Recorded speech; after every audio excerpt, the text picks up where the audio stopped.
Será que vale mesmo a pena ter uma vida séria com Deus? Observando alguns fatos e sendo sincero, numa ótica humana, a resposta é não. Não vale a pena. Por exemplo, um adolescente, um jovem. A galera, na geral, curtindo a vida, ficando por aí, curtindo a bebida, a balada, rindo, aprontando, enquanto o adolescente, o jovem crente, fica lá em casa lendo a Bíblia, orando, tendo que ficar dando ouvido para os pais, às vezes tem até horário para dormir e tudo mais, fica se guardando no namoro, evita intimidade física, dá um trabalho danado. Na vida profissional, todo mundo leva vantagem do jeito que pode, dá uma trapaceada, sai no lucro, dá um jeitinho, enquanto o crente paga o seu imposto, ele tenta ser honesto, joga limpo e quantas vezes isso só não traz prejuízo para ele? E na escola, como que é que isso acontece no ambiente escolar, universitário? O pessoal copia trabalho tranquilamente, cola e passa de ano, consegue nota alta, numa boa, sem se esforçar, enquanto o crente está lá estudando, ralando e tira nota baixa e tem problema com o professor. A vida conjugal, os casamentos por aí são muito fáceis. Tem gente até que tem relacionamento aberto, trai o parceiro numa boa, tem aventuras e vai curtindo, enquanto o crente não. Fica lá na monotonia da vida dois, aquela coisa de fidelidade, não poder dar uma escapadinha, não pode nem dar uma olhada numa outra mulher, num outro homem. Que coisa chata. Criar os filhos, mesma coisa. Será que vale a pena criar filhos do jeito de Deus? O mundo tem o jeito easy, o jeito fácil, aquele padrão liberal. Deixa o filho à vontade. Pode deixar mexer no tablet, no celular. Não precisa ficar corrigindo o comportamento, não. Deixa, vamos ter um relacionamento de amizade com o nosso filho. Enquanto o pai e a mãe crente está lá orando pelo filho, preocupado com o caráter do filho. Tem dor de cabeça, tenta colocar limites, acompanha na escola, fica sempre falando as mesmas coisas, corrige, cansa, não vê resultado. Mesma coisa na área financeira. É muito bom ser ímpio, mas você ganha o dinheiro do jeito que quer, usa como quer, curte, melhora seu patrimônio, poupa, está lá felizão com a sua grana, mas o crente não. O crente tem que separar o seu dízimo e ele não pode desperdiçar, tem que usar bem o seu dinheiro e tudo mais.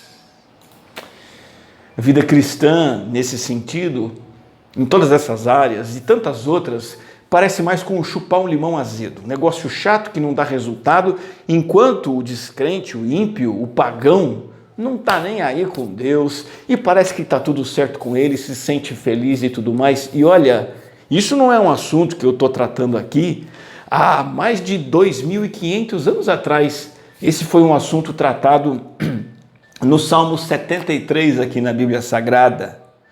Olha só o que o salmista diz: quanto a mim, os meus pés quase tropeçaram, por pouco não escorreguei, pois tive inveja dos arrogantes quando vi a prosperidade desses ímpios.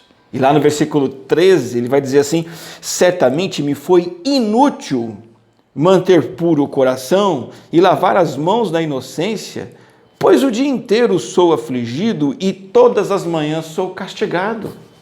O que está acontecendo com o salmista aqui no Salmo 73? Ele está perplexo, deprimido, quando comparou a prosperidade que ele via nos ímpios, o sucesso deles, a alegria deles, com suas próprias dificuldades de levar uma vida justa. Na perspectiva do autor desse salmo, a pessoa que não está nem aí com Deus escapa impunemente da maldade, e mais do que isso, está isento de problemas que afligem outras pessoas. E a conclusão que ele chega, nós lemos aqui: a retidão não é o melhor caminho, não vale a pena ser justo. Os ímpios estão prosperando e os justos estão cheios de adversidades. Eu quero olhar esse salmo em dois momentos. Esse é o primeiro, focando hoje a primeira parte do salmo, que traz o problema, levanta esse problema, dos versos 1 ao 14. Ele tem 28 versículos e hoje eu quero olhar 14 com você, quando a ênfase dessa parte é: não vale a pena levar Deus a sério. Será? O salmista diz que quase tropeçou e caiu, quase escorregou. Quanto a mim, os meus pés quase tropeçaram, por pouco não escorreguei. E ele não esconde o motivo, não. Ele fala abertamente aqui, ó. Tive inveja dos arrogantes quando vi a prosperidade desses ímpios. O que significa isso? Que quase tropeço é esse? Que quase escorregão e quase queda é esse que ele se refere? Olhando para o Salmo todo, nós percebemos primeiro, ele já estava nutrindo um senso inflado de si mesmo. Ele já estava achando que merecia muito mais do que ele tinha e isso estava deixando ele revoltado. Segundo, ele estava alimentando inveja dos outros e estava quase caindo nisso, achando que os outros, os ímpios, não merecem todas as coisas boas que possuem. E na verdade o salmista diz assim, eu mereço o que eles têm e eu não tenho, mas eles têm. E ele está quase caindo por causa disso. E pior de tudo, ele está discordando da providência divina, da administração soberana que Deus faz. Ele quase reprova a maneira de Deus agir e aí ele se aborrece, se ressente, a ponto de quase não querer mais andar com Deus. E esse é um problema que sempre frustra a mente humana. Deus não é bom? Deus não é justo? Ele não pune a maldade e recompensa a bondade? E se ele é todo poderoso e totalmente bondoso, por que permite injustiças como essas?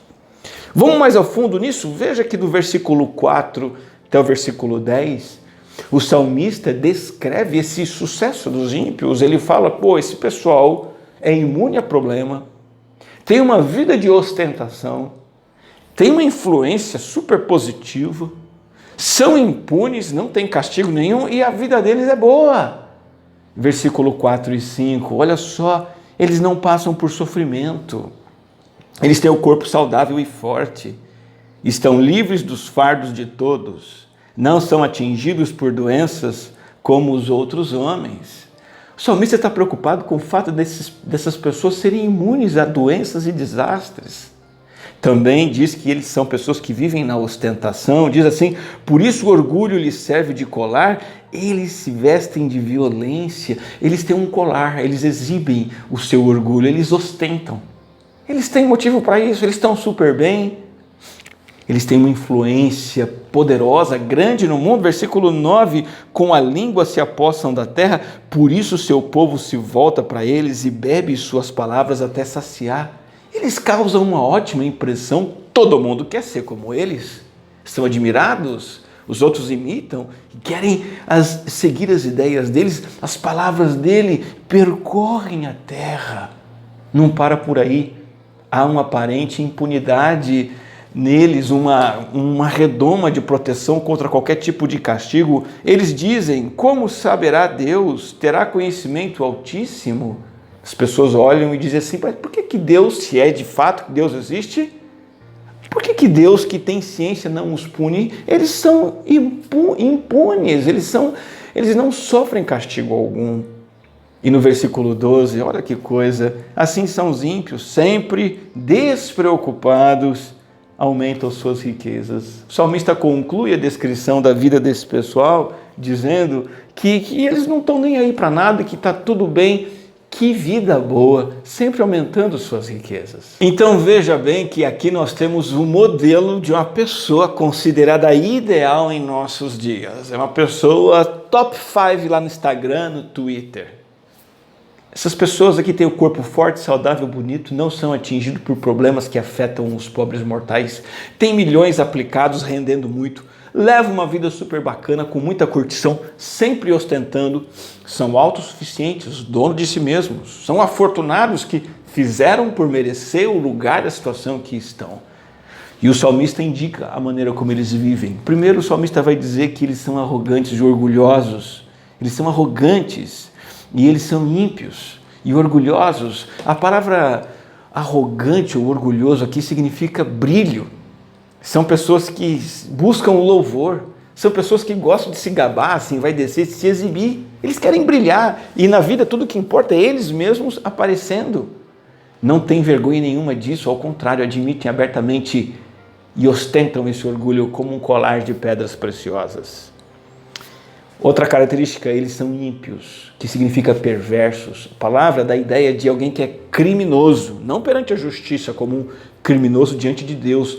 São pessoas que quebram as leis de Deus, os mandamentos de Deus, são culpadas de pecado, violam as normas de Deus de forma deliberada e tranquila, não estão nem aí. Eles são violentos e cruéis, como vimos no versículo 6, se vestem em violência, é a marca registrada, é o manto, é a veste.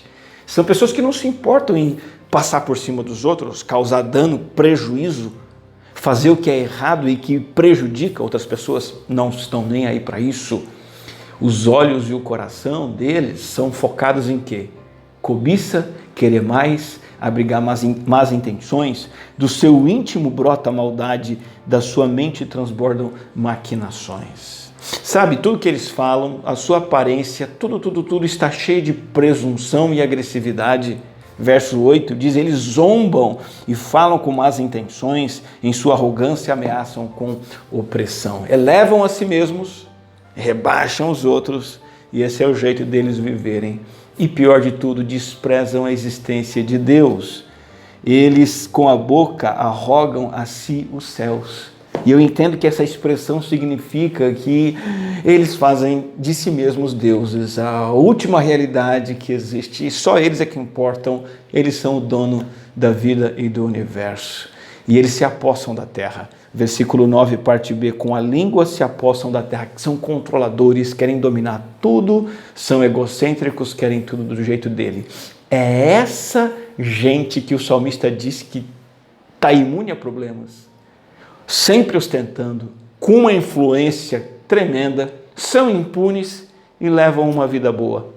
Olhando por essa perspectiva, você vai dizer assim, não vale a pena mesmo. Gera ressentimento e revolta. E o salmista então clama com o coração amargurado, como vimos aqui, certamente me foi inútil manter puro o coração. Lavar as mãos da inocência não vale a pena, pois o dia inteiro sou afligido e todas as manhãs sou castigado. Enquanto eles estão aí prosperando, eu na aflição, é inútil ser justo, a justiça não compensa, os grandes lucros estão indo para os ímpios. Será que não vale mesmo a pena ser puro e correto? Aparentemente o salmista está num beco sem saída com essa situação, mas a segunda parte do salmo, eu queria que você observasse comigo no próximo estudo que nós vamos colocar no ar daqui a uma semana. Ele vai trazer a resposta muito adequada e muito satisfatória para esse problema, mas você não precisa esperar a continuação desse estudo. Existe algo que está acima dessa percepção humana que o salmista tem, que nós temos. E talvez você não tenha notado, mas o versículo 1 começa com essa realidade que está acima. O versículo 1 começa dizendo, certamente Deus é bom para Israel, para os puros de coração. Esse detalhe, logo no início do salmo, não pode passar despercebido. O autor inicia esse pronunciamento de crise com essa afirmação categórica, com essa convicção que é a maior convicção de todas as pessoas piedosas, mesmo diante de circunstâncias totalmente contraditórias. Essa afirmação não muda. Certamente Deus é bom para os puros de coração. O salmista começa esse salmo de reclamação e queixa, crise e quase queda, dizendo assim, Deus, acima de tudo, acima do que eu vejo, acima do que eu acho, Deus é agradável e amável, generoso e benigno, Ele faz o bem, Ele concede verdadeira felicidade, mesmo quando as aparências indicam o contrário. Deus faz isso a quem? A quem tem coração puro e limpo, a quem é do seu povo, a quem é sincero, sem mancha, sem uma vida de entrega ao pecado, uma vida marcada por desobediência. Ele é bom, vale a pena sim. E eu quero terminar essa reflexão com 3 lições, 3 perguntas e 3 palavras que são lição para o nosso coração. Primeiro, como continuar sendo justo num mundo injusto? A resposta desse salmo é motivação correta. Cultive diariamente uma motivação correta para a sua caminhada com Deus. A vida correta, como a gente vê aqui, nem sempre traz prosperidade e ausência de problemas. E isso pode nos levar ao desânimo espiritual. Sabe por quê? Porque a atitude e a motivação para a obediência muitas vezes estão erradas. A obediência não é uma forma de agradar a Deus, mas uma forma de eu fazer com que Deus me agrade. Eu estou fazendo tudo certinho, Senhor, para que o Senhor me abençoe. Não vai o Senhor abençoar o pecador, o Senhor tem que me abençoar, o Senhor não está vendo? Então veja, essa é uma atitude errada. Qual é a atitude correta? Deus não é um artifício para você obter o que você deseja, manipulando através da obediência. Deus, Ele mesmo, tem que ser o objeto do seu desejo. Você quer continuar sendo justo num mundo injusto? Motivação correta. Comprometa-se a buscar o Senhor tão somente porque Ele é Deus, para servi-lo como Deus, e não para fazer com que Ele te sirva. E que Ele mesmo, e não as coisas boas que Ele pode dar, seja a sua verdadeira alegria. Segunda lição, como não ter inveja dos outros? Resposta, contentamento. Aprenda a contentar-se com a providência divina, ainda que Ele estabeleça coisas diferentes do que você espera. Veja, o pecado da inveja, que caminha junto com o pecado da autocomiseração, eu quero o que o outro tem, porque o que eu tenho não está servindo, não é bom, eu mereço mais. Essa mistura faz a gente acreditar, no final das contas, que Deus não é bom, que Deus não é justo. E aí a gente cai na inveja. O que nós temos que fazer para vencer a inveja? Aprender a sermos contentes. Porque a inveja e a autocomiseração roubam o contentamento e a alegria do coração e afastam você e eu do próprio Deus. Nós temos que exercer fé e confiança no fato de que a providência divina é sempre perfeita. Então nós temos essas duas primeiras lições. Motivação para continuar sendo justo num mundo injusto. Contentamento em Deus para não ter inveja dos outros. E por último, como evitar o meu desmoronamento espiritual? Como chegar à beira de cair, mas não cair? Resposta, confiança, fé. Decida crer que Deus é sempre bom para com aqueles que são puros de coração. O seu coração, o meu coração frágil, corrompido, obscurece o entendimento, tira a nossa razão, nos leva a duvidar de Deus, relativizar os padrões morais e vai levando a gente para jogar toalha na nossa caminhada espiritual. Como vencer isso? Com a arma muito simples e muito poderosa chamada fé. Peça ajuda ao Senhor, para que você jamais rejeite essa verdade de que Deus é bom para com os puros de coração. E isso é algo que você abraça pela fé. Mesmo quando estiver abatido por circunstâncias difíceis, sentimentos ruins, Ele é bom. Peça ao Senhor perdão e graça, para sempre confiar na bondade e na justiça de Deus. Peça a Deus que Ele te livre desse engano, de buscar essa vida falsa e sem sentido, essa ilusão de uma vida que pode ser ímpia e ao mesmo tempo trazer bem-estar. É um engano, como nós vamos perceber na sequência do estudo desse salmo. Mas nesse momento eu quero terminar com um tempo de oração junto com você. Eu convido você aí onde estiver, com quem estiver, em que hora estiver, a orar comigo a respeito disso que lemos na palavra do nosso Deus. Vamos falar com o Senhor. Deus, certamente o Senhor é bom para com o teu povo, para com aqueles que são puros de coração. A vida nos faz desanimar disso, desacreditar disso e desistir disso quando vemos pessoas que não se importam contigo, aparentemente indo tão bem, tão felizes, tão realizadas. Ó Senhor, dê-nos a motivação correta para te servir, que não é a busca por vantagens, é o desejo sincero de te agradar. Dê-nos a vitória sobre a inveja, nos contentando com o teu modo de agir, Senhor. E dê-nos, ó Deus, confiança plena no Senhor, para que prossigamos sem desmoronar espiritualmente. Pai, abençoe cada um nesse momento que está acompanhando essa mensagem, esse estudo deste salmo, para que nos fortaleçamos no Senhor, em nome do teu Filho amado Jesus. Amém. Não esquece de dar seu like nesse vídeo, escrever seu comentário, o que é que você achou, o que é que você aprendeu, o que é que você não entendeu. E também se inscreve no canal da igreja e compartilha com bastante gente esse vídeo. Que Deus te abençoe.